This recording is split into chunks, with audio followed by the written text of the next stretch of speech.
welcome back to Vigor. It is your boy, Stealth Jet, leader of the JSS. In case you have missed the first two videos, this series that I'm presenting to you now is known as Restricted Freedom. Now, what does that entail? Like I said, if you missed the previous two videos, go back and look at those.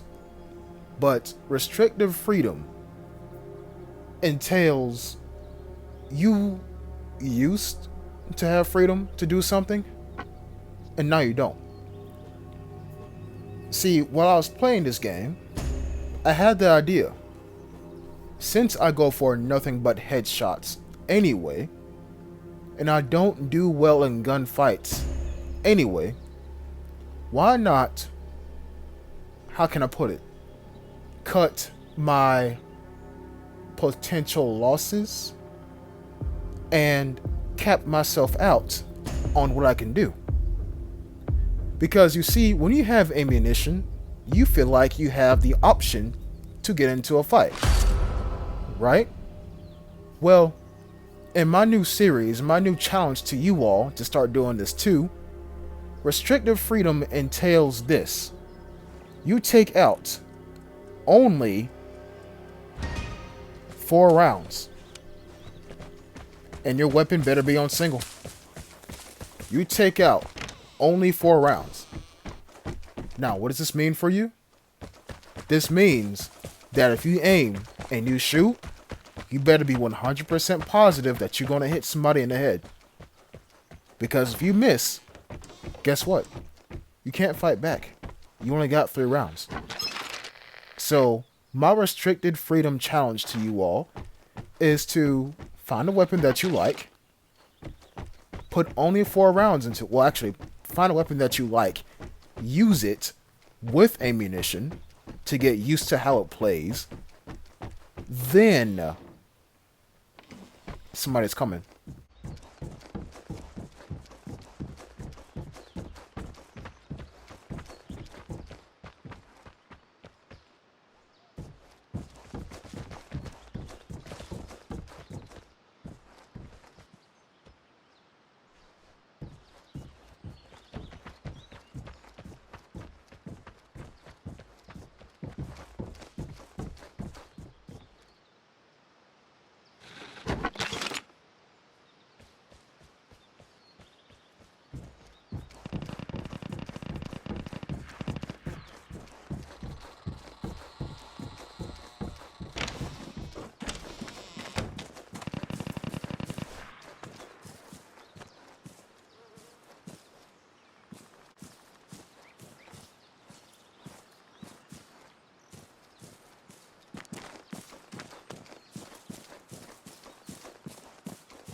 It pays to wear headphones, people. When I say headphones, I mean over-the-ear headphones. Not the earbuds, not no AirPods, I mean pure over-the-ear headphones. Now back to my initial statement. Restricted freedom means this. You take out 4 rounds, and you make those 4 rounds count. Why only 4? Well, if you become a threat, then by that point, you should have killed a person who had a good enough weapon on them, as someone else is showing up too. Now this is a whole nother situation right here. If he stops, I could kill him. But what if he stops to a point where That gal sounded like somebody clapping with their hands. But walk up to this guy. He actually has ammunition that I need. So back to my original point. If I would have killed the guy that I seen just now, what if I killed him and someone else is looking at him too, and then they started shooting at me? Guess what? I can't loot both their bodies. I just spent 2 precious bullets for 2 kills, and yet I cannot reap the reward of both of them. This kind of challenge I'm presenting to you all right here, it forces you to think outside the box. It forces you to think about the bigger picture as well. Also, it teaches you what weapons take what too. What weapons take what ammunition, I mean to say. So, for example, right there. If I have an L85 and I'm doing this challenge, I would like to kill somebody with an M249, an M16, an HRT, an AUR-A1, and I'm going to go ahead and I'm going to say it. The L85 for this challenge is probably one of the easiest challenges to do it with. Surprisingly, no. Because it has a good scope, good sight inside the scope, great bullet velocity. So, if you want to do this challenge with any weapon to start off with, as here goes somebody else too, then yeah, try it with the L85. But don't expect... Alright, now I gotta talk about the encounter, because what the fuck? Guys, what this person is doing is like that dude in A Quiet Place. Like the father of the family, spoiler alert. And he screamed to sacrifice himself so the mother and the family can get away. This is what this guy's doing. Oh, wait a minute. I know what he was doing. He was shooting the scarecrow. Yeah, that's some new player shit that would make sense. He was shooting the scarecrow. Because there are scarecrows in the shooting range, and he thought, if I shoot the scarecrow, it'll fall at the shooting range. That'll be fun.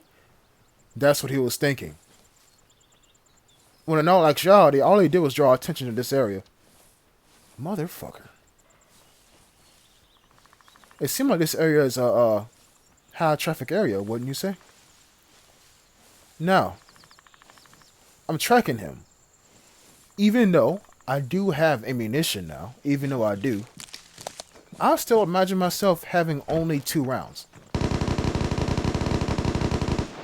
I mean 3. And, correct me if I'm wrong, but isn't that a KK?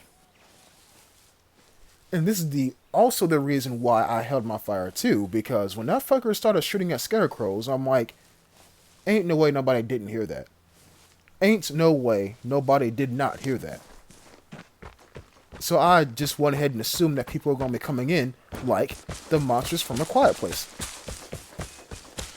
So that was the sound of his death, obviously. Now let me touch on this subject too. The reason why I take out one and only one weapon, and I load only one and one weapon, is because I like to keep all my ammunition for one gun. You understand what I'm saying? In this instance right here, I'm going to actually do what I don't do and load both the weapons that take the same ammunition. Now, why do I not like doing this? Is because one weapon is better than the other one. 9 times out of 10. I feel like the L85 is better for my purpose of pulling off headshots and keeping shit quiet rather than the accurate ass M249. I like to keep all my ammunition for one weapon. If I take out an M82 and an SG1, I'm setting myself up for failure. Because check this out. Let's say I get into a gunfight and I kill 2 people with an SG1.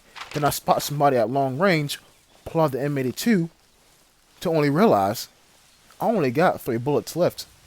Because I spent my first 2 clips in those 2 gunfights from earlier. You understand what I'm saying? So that's why I like to take out one weapon with one piece of ammunition, and that's it. That's it. Now, if that out the way, the airdrop is here. And so people should be maneuvering upward to the top of the map, where the airdrop is. So I decided to go up there as well. Now we did hear, what, 2 people get shot at and fucking die? So, it's a case of who's up here, how long they've been up here, and do they have ammunition? Now, to a default skin player, they may take out 2 clips for their Thompson, but to the regular players on this map who play solo, not map, but the regular solo players, some will sit in one spot at the most obvious exit where the airdrop is, and they will sit there and they will wait for the entire game. And that's important because guess what they have? All their heals, all their ammunition, and all their ordnance, if they have any. So, what am I expecting? I'm expecting folk to be up here. So in the back of my head, I'm like, you know what? I'm gonna leave at some point, but not right now though. And that's also another thing that people like to do in solos too. They will hit the detector no matter how far it is from something that's really important. They're taking a risk while doing that because you never know who's still down there. And 2, by the time they get back up here, the guys that you detected are long moved somewhere else. Maybe on your ass, my boy. So, I'm going to go over here. And I think I missed the exit, but then I'm like, you know what? Wait a minute. What if I just keep going? And so sure enough, I keep going. Now, I'm not expecting to get shot at, but what I am expecting is to hear some last second meta bullshit. And I take out a PSD and I use it. And what do I find? Somebody on the other side of the airdrop. I mean, obviously, it's the freaking airdrop. So I'm going to do what I have done before. And I'm going to put a star where their last known position is. I'm going to react accordingly. Now, chances are that they've moved. Chances are. But if I can sneak around, if they're going to be focused on completely their airdrop and nothing else, I can sneak around and sneak up behind them and pop them in the head one time. Or at least, that was the plan. Remember, somebody has to see where their mortar strikes. Well, somebody has to see. That's 2 mortar strikes. What'd I say? Somebody camps at the most obvious exit nearest to the airdrop. If the airdrop's up here, what's stopping somebody from running straight toward that exit? And that also sounded like another L85. As I sit here and I reason, I think, if I were to grab this airdrop, I'm going backwards. You don't want to go backwards, because you may be running into people. What I was going to say is this. You got to see where you're aiming your mortar strikes. And that was 2 of them. Two mortar strikes tell me somebody's tracking somebody. And that's all I'm going to say. There was 2 people up there.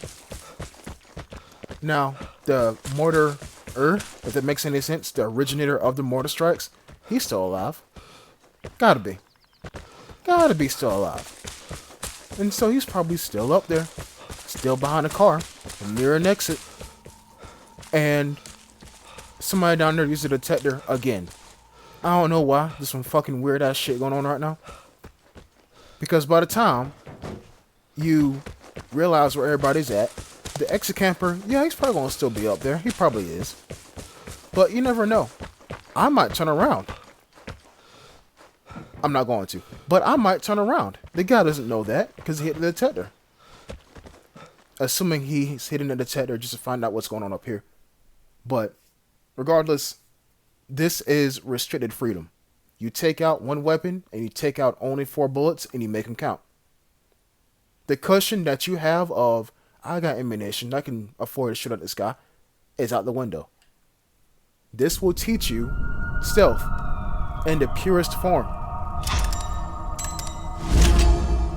Because if you move or you get spotted, guess what? Enemy's going to react to you. They put up their guard. They're not going to make it easy for you. If you stay in the shadows and you move silently and you watch people, the penny is going to drop when you realize headshot. One shot, one kill, no noise, no attention grabbing, none of that shit. You keep it safe. You put one in the back of their head and you keep it moving. So, with that being said, thank you for watching this video. However, I got one more final thing to say, and this is your reward for watching this far in the video. The next weapon that you see me use will be the Golden Magnum. Until next time, peace.